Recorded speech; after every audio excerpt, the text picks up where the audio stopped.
नमस्कार फरीदाबाद, मैं सौरभ भारद्वाज और एक बार फिर आप सभी का हार्दिक अभिनंदन है व्यूअर स्टूडियो के पॉडकास्ट में। और आज हमारे साथ हॉट सीट पर जो बैठी हैं वो है टीना पाराशर। टीना जी के पोस्टर आपने पूरे शहर में लटके हुए देखे होंगे। फिलहाल महज 26 साल की हैं और शायद इस बार मेयर पद के लिए रिजर्व हुआ है मेयर पद, तो मेयर पद के लिए अपनी दावेदारी प्रस्तुत कर रही हैं। टिकट मांग रही हैं भाजपा से। बात करेंगे उनसे, समझने की कोशिश करेंगे कि क्या उनका विजन है और वो कैसे राजनीति में एंटर करना चाहती हैं। सबसे पहले तो टीना जी, स्वागत है आपका हमारे स्टूडियो में। टीना जी, अपने बारे में कुछ बताएं। हाँ जी, जैसे कि अभी आप चर्चा कर रहे थे कि शहर में पोस्टर्स लगे हुए हैं, वहीं से शुरुआत करूँगी। जैसे कि आप सभी ने देखा कि मैं अपना इंट्रोडक्शन देती हूँ पहले, थोड़ा आप मेरे बारे में जानिए। जी, पूरा शहर जानना चाहता है कि ये जो पोस्टर लगे हैं ये टीना पाराशर कौन है। हाँ जी जी, पेशे से अधिवक्ता हूँ और बिजनेस फैमिली रही है, इंडस्ट्रियलिस्ट है मेरे फादर, तो उनके साथ भी बिजनेस देखती हूँ। एंटरप्रेन्योर भी हूँ, जब भी समय मिलता है उनके साथ में भी काम देखती हूँ। तो मेरी पहचान एक सनातनी होना है। जैसे कि आप सभी जानते होंगे कि अभी हमने रिसेंटली एक कथा कराई थी, श्री शिव महापुराण की कथा थी, हमने अपने इंडस्ट्रियल एरिया में कराई थी। तो वहाँ से मुझे काफ़ी प्रेरणा मिली कि किस तरीके से मैं लोगों की समाज सेवा कर सकती हूँ। पहले से करते आए हैं, पर जन दबाव की वजह से और इस चीज़ में मैं किस तरीके से अपना योगदान दे सकती हूँ। तो लोगों ने काफ़ी फोर्स किया कि आपको भी आना चाहिए आगे हमारी सेवा करने के लिए। तो उसी दौरान से मन बनाया कि राजनीति में आते हैं। राजनीति एक समाज सेवा करने का बहुत ही सशक्त साधन है, मुझे ऐसा लगता है।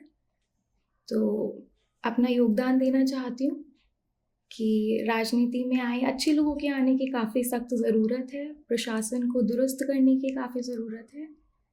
तो विकसित भारत में अपना एक योगदान देने का मन था, तो इसीलिए मन है कि इस बारी नगर निगम में कुछ बदलाव आए, जो पहले से योजनाएं चल रही हैं उनको आगे बढ़ाया जाए। कोशिश है, पूरी कोशिश रहेगी अच्छे से अच्छा किया जाए समाज सेवा।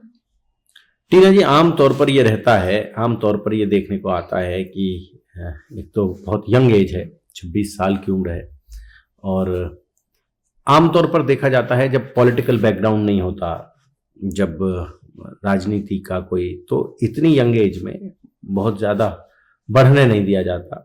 और जैसा कि आमतौर पर इस शहर में देखा है कि पूरा शहर ही क्या, पूरे हरियाणा और आप कह लें पूरे देश में एक चलन है कि महिलाओं को जब राजनीति में सीटें रिजर्व हो जाती हैं, जैसे फरीदाबाद में मेयर पद रिजर्व हुआ है महिला के लिए, तो वहाँ कहीं ना कहीं जो सीटें हैं वो सीटें उन लोगों को, उन महिलाओं को दी जाती हैं जिन महिलाओं के पहले से कोई पॉलिटिकल बैकग्राउंड उनके फैमिली के रहे होते हैं। जैसे ससुर पार्षद रहे हैं या विधायक रहे हैं या राजनीति में उनका दखल है या पति का इस तरह का कोई पॉलिटिकल बैकग्राउंड है, तो उन महिलाओं को टिकटें दी जाती हैं और फिर वो महिलाएं राजनीति में आती हैं। और आमतौर पर आती ही नहीं है, वो कोई और ही राजनीति कर रहा होता है, कोई और ही चला रहा होता है उस सब सिस्टम को, वो केवल रबर स्टैंप बनकर रह जाती हैं। हाँ जी, तो सर आप बिल्कुल सही कह रहे हैं, मैं आपकी सारी बात से सहमत हूँ। ऐसे ही जनरली होता आया है, so we have to change the game also, right. तो कहीं ना कहीं से तो शुरुआत होती ही है। जैसे हमारे आदरणीय श्री नरेंद्र मोदी जी की सोच, केंद्र सरकार की सोच, हरियाणा सरकार की सोच ये बोलती है कि युवाओं को आगे आना चाहिए। आपने मेरी एज की बात करी, तो ये पॉइंट मेरे लिए लेकर आना बहुत ज़रूरी है कि हमारी केंद्र सरकार भी चाहती है कि युवा आगे बढ़ें और देश के कमान को संभालें, अपने आप को प्रूव करें। तो मेरा योगदान है, उसमें योगदान देना चाहती हूँ मैं अपना। इसीलिए कोशिश है मेरी कि मैं जितना अच्छा कर सकती हूँ उतना करूँ। कॉन्टेस्ट करना इज़ माई राइट। अधिवक्ता हूँ तो of course I am aware of my rights too. तो जनरल सीट आई है तो वाई नॉट। युवा आए आगे, युवा सोच आए, नई सोच आए, देश में सुधार आए, उससे अच्छा योगदान, बड़ा योगदान कुछ नहीं हो सकता। तीसरी बात आपने की कि कोई पॉलिटिकल बैकग्राउंड नहीं है, right? I do not have any political background. आप जनरली देखेंगे जैसा हुआ हर कुछ वार्ड्स में जो है, जहाँ पे रिजर्व सीट हो गई थी, महिला रिजर्व सीट है, वहाँ पर रातों रात पोस्टर्स चेंज हो गए। जहाँ पे उनकी पतियों की फोटोज थी, वो रात में बदल करके जितनी भी महिला थी, जितनी भी वाइफ्स थी, उनकी फोटोज आ गई। भैया के साथ भाभी की फोटो आ गई है। Exactly, this is what happened, everyone knows that. तो मुझे लगता है इस ट्रेंड को बदलने की बहुत ज़रूरत है। अगर मेरे जैसे लोग राजनीति में नहीं आएंगे तो ये ट्रेंड आगे भी चलता जाएगा। So there should be a full stop to this also. और युवा आगे आएंगे तो महिला सशक्तिकरण की अगर आप बात करेंगे तो आप देखेंगे कि मुझे लगता है कि हमारे एरिया में से कोई भी मेरी एज की महिला नहीं खड़ी है। तो मैं उसमें एक ट्रेंड सेटर की तरह आगे आना चाहती हूँ। मुझे लोगों को दिखाना है, मेरी एज के युवाओं को प्रेरित करना है कि अगर हम भी आगे आकर के अपनी मानसिकता के साथ, नई सोच के साथ, एक इनोवेटिव सोच के साथ, एक क्रिएटिव सोच के साथ विकसित भारत में अपना योगदान देंगे तो शायद से देश को आगे बढ़ने से कोई नहीं रोक सकता। 47 का विजन है मोदी जी का। बिल्कुल, 2047 जी। टीना कहाँ से रही, स्कूलिंग कहाँ से रही आपकी? सर DPS फरीदाबाद से मेरी स्कूलिंग रही है, फरीदाबाद सेक्टर 19। सेक्टर 19। और उसके बाद जो ग्रेजुएशन या वकालत? हाँ जी, पहले मैंने BSc फोरेंसिक साइंस से की थी, उसके बाद LLB की 3 ईयर, उसके बाद LLM की, और फिर कुछ टाइम के लिए जुडिशरी की कोचिंग ली थी। बट वहाँ से मन हटा और मन किया कि पॉलिटिक्स में आना है अब, क्योंकि लोग चाहते थे कि कोई ऐसा हमें लीड करे आगे जा कर के जो हमारे बारे में सोचता है। टीना, अगर हम बात करें फरीदाबाद के मुद्दों पर, तो क्या लगता है आपको कौन कौन से मुद्दे हैं जिन्हें अगर आपको मौका मिले और आप बन भी जाएं तो ऐसे कौन कौन से मुद्दे हैं जिनको आपको लगता है? आज भी मैं देख रहा था सुबह, वहाँ कृष्णपाल गुर्जर जी के बाहर, घर के बाहर बड़ा प्रदर्शन चल रहा था और लोग जिंदाबाद मुर्दाबाद के नारे लगा रहे थे कि हमारे घर के बिल्कुल पास में एक बड़ा कूड़ा घर बना दिया गया है। तो आपको क्या लगता है कि ऐसे कौन से मुद्दे हैं जिन मुद्दों को लेकर आपको काम करने की जरूरत होगी फरीदाबाद में, अगर आपको जिम्मेदारी मिलती है तो? बिल्कुल सर, देखिए मुद्दे तो बहुत सारे हैं नगर निगम में। सबसे पहले तो मैं बोलूँगी इलेक्शन डिले होने की वजह से बहुत मुद्दे अपने आप भी खड़े हुए हैं, क्योंकि काम हो ही नहीं रहा है। पिछले 3 साल से वो काम रुक गया है, तो जहाँ पर रुका है वहाँ से और ज़्यादा मुद्दे बन गए हैं। केंद्र सरकार की सोच, हरियाणा सरकार की सोच हमेशा बदलाव लाने की रही है। हमेशा इतनी सारी स्कीम्स निकली हैं, इतनी सारी योजनाएं निकली हैं, बट इम्प्लीमेंटेशन की जहाँ पे बात आती है, मैं उसमें मानूंगी कि प्रशासन की तरफ से प्रशासन थोड़ा सा दुरुस्त करने की बहुत ज़रूरत है उनको। लोग अभी सोए हुए हैं, उनको जगाने की बहुत ज़रूरत है। केंद्र सरकार की सोच बिल्कुल सही है। बात ये है कि पहले जितनी भी स्कीम्स आई हैं उनका इम्प्लीमेंटेशन थोड़ा ठीक से नहीं हो पाया। तो अभी जैसे कि नगर निगम के चुनाव भी इतने लेट हो गए हैं, जिसकी वजह से सारा काम पेंडिंग है। जैसे आप कूड़े की बात कर रहे हैं, तो I totally agree with that कि बहुत ज़्यादा कूड़ा हो गया है, इसके ऊपर बिल्कुल विचार किया जाएगा। साफ़ सफाई को लेकर के, चिकित्सा सेवाओं को लेकर के अगर आप देखें तो डिस्पेंसरीज़ को लेकर के बहुत ज़्यादा काम करने की बहुत ज़रूरत है। महिलाओं को लेकर के बहुत ज़्यादा काम करने की ज़रूरत है। एजुकेशन सेक्टर में काम करने की बहुत ज़्यादा ज़रूरत है। तो एक अवेयरनेस की सबसे टॉयलेट्स नहीं है महिलाओं के लिए, टॉयलेट्स नहीं है, बिल्कुल नहीं है। I agree with that.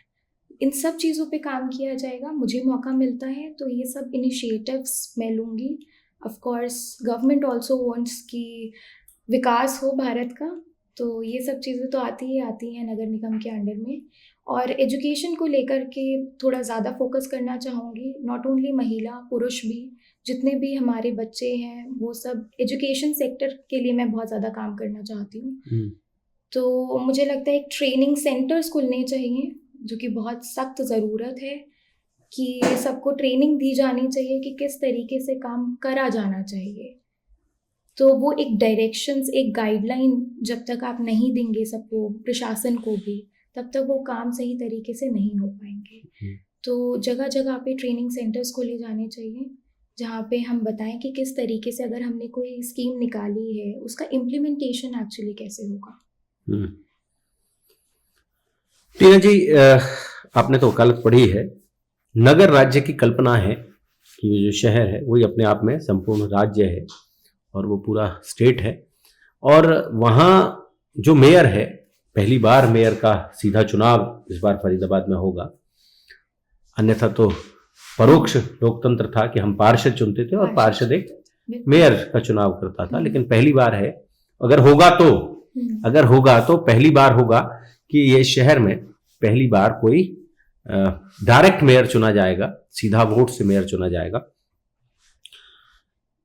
दूसरे दुनिया के देशों में हम देखते हैं, अमेरिका में देखते हैं, यूरोप में देखते हैं, तो वहाँ जो मेयर है वो मेयर इतना सशक्त है कि वहाँ जो पुलिस है, पुलिस भी मेयर के अंडर में है और उस पूरे शहर की जो जिम्मेदारी है वो मेयर के पास है। और आप समझ लें कि अगर किसी दूसरे देश का या देश का कोई राष्ट्रपति प्रधानमंत्री आ रहा है और मेयर ने माला नहीं डाली, मेयर ने उसका स्वागत नहीं किया, तो समझिए कि शहर ने स्वागत नहीं किया। तो क्या आपको लगता है कि भारत में भी इस तरह के अधिकार मेयर को दिए जाने चाहिए? इस तरह की जो व्यवस्था है उस व्यवस्था को कि जो टैक्स कलेक्शन होगा वो उस शहर का जो टैक्स कलेक्शन होगा वो टैक्स फिर राज्य के लिए और राष्ट्र के लिए वहीं से निकलेगा, लेकिन एक बड़ा चंक जो है टैक्स का वो उस शहर में रुकेगा। तो क्या लगता है आपको कि इस तरह की कोई व्यवस्था भी होनी चाहिए मेयर के रूप में? सर बिल्कुल ऐसी व्यवस्था ही होनी चाहिए और मुझे लगता है ये केंद्र सरकार के इनिशिएटिव्स ही हैं कि इस बारी इलेक्ट जो है जनता करेगी मेयर को, वो जनता के द्वारा चुन करके जाया जाएगा, तो उसको शायद कोई इजीली हटा नहीं पाएगा क्योंकि वो जनता का प्रतिनिधि होगा।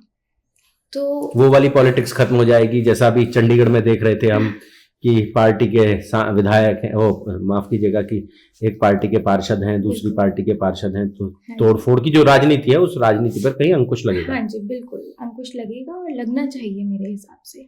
तो धीरे धीरे गवर्नमेंट इनिशिएटिव ले रही है कि कुछ कुछ एरियाज में करके स्टार्ट करते हैं, फिर सब जगह कर देंगे। मैं ऐसा होप करती हूँ कि आगे वो हर जगह ऐसे ही चुनाव कराए जाएंगे मेयर के, जैसे फरीदाबाद में पहली बार हो रहा है। तो भैया पहली बार हर काम पहली बार ही होता है, तो यहाँ से हमें बहुत कुछ सीखने को मिलेगा कि किस तरीके से अगर मेरे पास में शहर की कमान आती है, भगवान साथ देते हैं और मुझे टिकट मिलती है बीजेपी से और मैं जीतती हूँ, तो ये सबके लिए एक उदाहरण रहेगा कि अगर आप इलेक्ट करते हैं मेयर को, जनता इलेक्ट करके उस चेयर पे बिठाती है, तो उसकी क्या जिम्मेवारी रहती है और वो अगले 5 साल कितना काम करता है, कि किस तरीके से काम होता है। मैं आपको वो उदाहरण दूंगी अगले 5 साल बाद में, आप मुझसे बात करिएगा तब बात करेंगे इस बारे में। टीना जी, पानी का मुद्दा इस शहर में बड़ा मुद्दा है। न पानी, साफ पानी आता नहीं है और गंदा पानी जाता नहीं है, ये बड़ी समस्या इस शहर की है। बिल्कुल सर, इस पे काम किया जाएगा, डेफिनेटली काम किया जाएगा, बहुत बड़ा मुद्दा है। और केंद्र सरकार ने कल बजट में भी, हमारी वित्त मंत्री ने बोला है, तो डेफिनेटली इस पे काम किया जाएगा। हम भी काम करेंगे जितना हमारे क्षेत्र में ज़रूरी है, साफ़ सफाई को लेकर भी, पानी को लेकर भी।